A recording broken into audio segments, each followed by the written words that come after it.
नमस्कार, मैं रचना शर्मा। चढ़ती कला टाइम टीवी देख रहे हैं सभी दर्शकों का स्वागत करती हूं। आप देख रहे हैं उत्तर प्रदेश के समाचार। उत्तर प्रदेश के पहले मुख्यमंत्री पंडित गोविंद वल्लभ पंत की जयंती पर मुख्यमंत्री योगी आदित्यनाथ ने आज उनको नमन किया। सीएम योगी आदित्यनाथ ने गोविंद वल्लभ पंत की प्रतिमा पर माल्यार्पण करने के साथ ही उनको श्रद्धांजलि भेंट की। इस दौरान मुख्यमंत्री योगी आदित्यनाथ ने कहा कि उत्तर प्रदेश के पहले मुख्यमंत्री और देश के पूर्व गृह मंत्री भारत रत्न पंडित गोविंद वल्लभ पंत की जयंती पर आज हम उनको नमन कर रहे हैं। पंडित गोविंद वल्लभ एक महान स्वतंत्रता संग्राम सेनानी थे।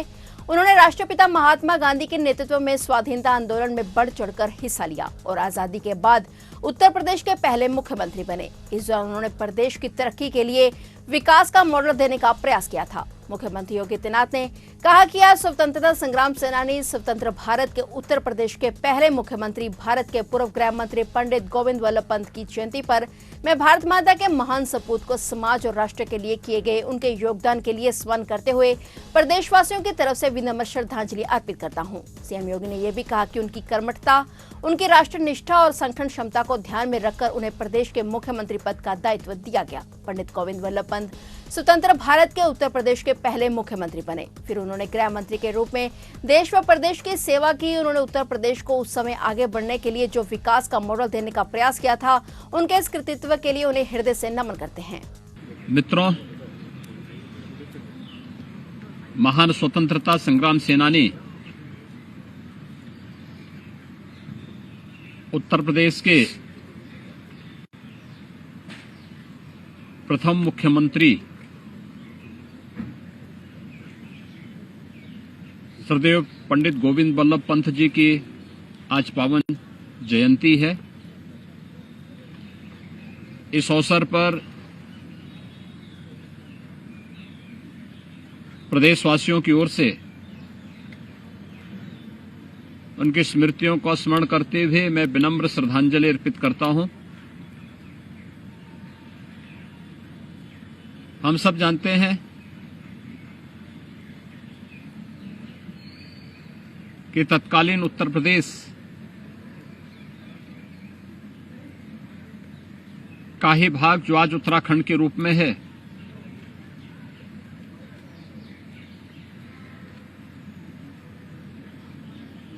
पंडित गोविंद वल्लभ पंत जी का जन्म वर्तमान उत्तराखंड के कुमाऊं अंचल में हुआ था।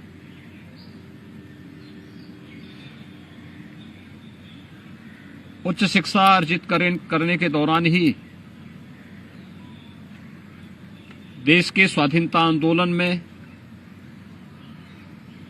उन्होंने सक्रिय सहभागिता निभाई थी।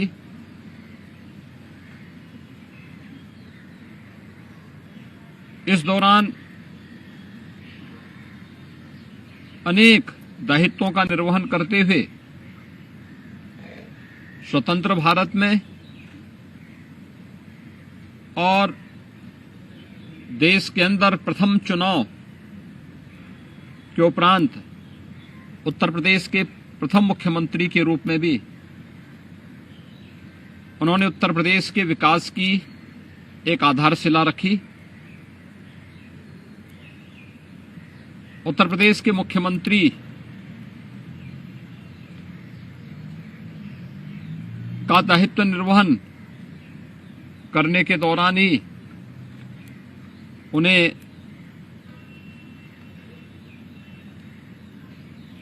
देश के गृह मंत्री के रूप में भी पुनः कार्य करने का अवसर प्राप्त हुआ था।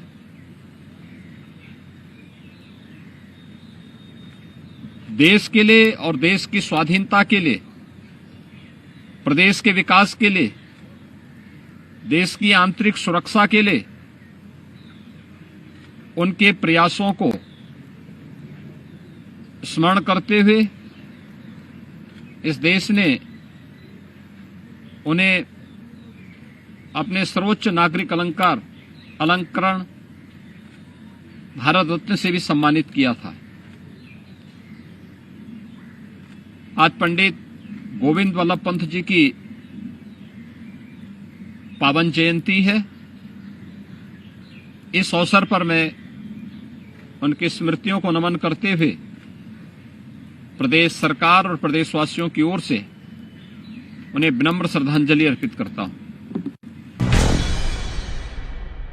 राज्य सरकार ने उत्तर प्रदेश के अधिक से अधिक युवाओं को व्यवहारिक प्रशिक्षण प्रदान करने के लिए हाल ही में एक बड़ा कदम उठाते हुए मुख्यमंत्री शिक्षुता प्रोत्साहन योजना यानी उच्च शिक्षा में डिप्लोमा होल्डर्स के साथ ही किसी भी विषय में स्नातक छात्रों को भी शामिल करने का फैसला लिया है। इसके तहत 2023-24 में सरकार ने 83,000 युवाओं को नियोजित करने का लक्ष्य रखा है। इसके लिए उच्च शिक्षा विभाग के बजट में सरकार ने 100 करोड़ की धनराशि का प्रावधान किया है। योजना का मुख्य उद्देश्य उद्योगों और अधिष्ठानों को अतिरिक्त आर्थिक सहायता के माध्यम से लाभान्वित करते हुए बड़ी संख्या में युवाओं को अप्रेंटिस ट्रेनिंग के लिए प्रेरित करना है। साथ ही राष्ट्रीय शिक्षुता प्रशिक्षण योजना को लागू करने वाले प्रत्येक उद्योग अधिष्ठान द्वारा हर ट्रेनी को प्रदान किए जाने वाले स्टाइपेंड में भारत सरकार द्वारा दी जा रही प्रतिपूर्ति धनराशि के अतिरिक्त उत्तर प्रदेश सरकार द्वारा 1,000 रुपए हर महीने की अतिरिक्त धनराशि की प्रतिपूर्ति की जाएगी। मुख्यमंत्री शिक्षुता प्रोत्साहन योजना यानी उच्च शिक्षा के क्रियान्वयन के लिए निर्देशक उच्च शिक्षा प्रयागराज के अंतर्गत एक प्रकोष्ठ स्थापित किया जाएगा, जिसमें विभागीय कर्मचारी भी शामिल होंगे। प्रकोष्ठ निदेशक के दिशा निर्देशन एवं अपर मुख्य सचिव प्रमुख सचिव के अधीन कार्य करेगी और योजना की मॉनिटरिंग के लिए NATS पोर्टल पर शिक्षुता प्रशिक्षण बोर्ड उत्तरी क्षेत्र कानपुर द्वारा एक डैशबोर्ड उपलब्ध करवाया जाएगा।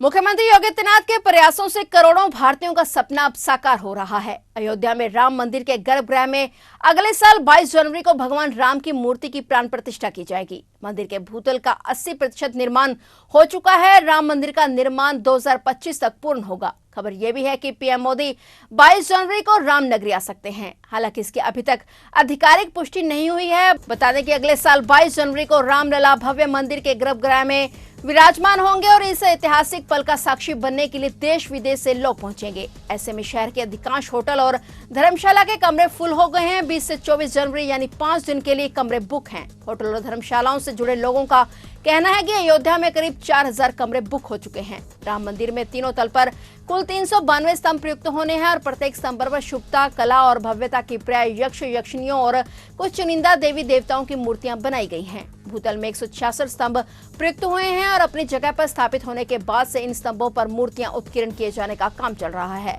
अभी यह काम शुरुआती दौर में है, लेकिन 200 से अधिक विशेषज्ञ शिल्पियों के प्रयास से नवंबर तक भूतल के सभी स्तंभों को मूर्तियों से सजाने की योजना है। भूतल के फर्श का निर्माण योजना को भी अंतिम रूप दिया जा चुका है और इसी महीने फर्श निर्माण भी शुरू किए जाने की तैयारी है। तो ये उत्तर प्रदेश के मुख्यमंत्री आदित्यनाथ के प्रयासों का ही परिणाम है। सीएम योगी के सपनों का राम राज्य अब जल्द ही साकार होने जा रहा है, जिसे देखने के लिए करोड़ों भारतीयों की नजरें इंतजार कर रही हैं। भाइयों बहनों, आज हमारी अयोध्या दुनिया की सबसे वैभवशाली नगरी बन रही है और ये जनपद सबसे वैभवशाली जनपद बन रहा है। एक बार फिर से अयोध्या त्रेता युग की याद दिला रहा है, जब राम राज्य की परिकल्पना को जब साकार किया गया था प्रभु श्री राम के द्वारा। आज उस ओर न केवल अयोध्या जा रही है बल्कि पूरे देश को प्रधानमंत्री मोदी जी के नेतृत्व में एक नई प्रेरणा भी दे रही है। ये वही अयोध्या है 6 वर्ष पहले जिसका नाम लेने पे लोग संकोच करते थे। और आपने देखा होगा, मुझे लगता है हर महीना 1.5 महीने में तो मैं स्वयं ही यहां आ जाता हूं। मैं कल दोपहर के बाद यहां आ गया था। देर रात्रि 12 बजे तक यहां की विकास की परियोजनाओं को देखता रहा। ये नई अयोध्या है। दीपोत्सव का अलग आनंद। इस बार दीपोत्सव होगा तो भाइयों बहनों लक्ष्य रखिए, 21 लाख दीप प्रज्वलित होंगे अयोध्या के अंदर। 21 लाख दीप और अयोध्या के हर घर में, जनपद के हर घर में दीप प्रज्वलन के कार्यक्रम होने चाहिए।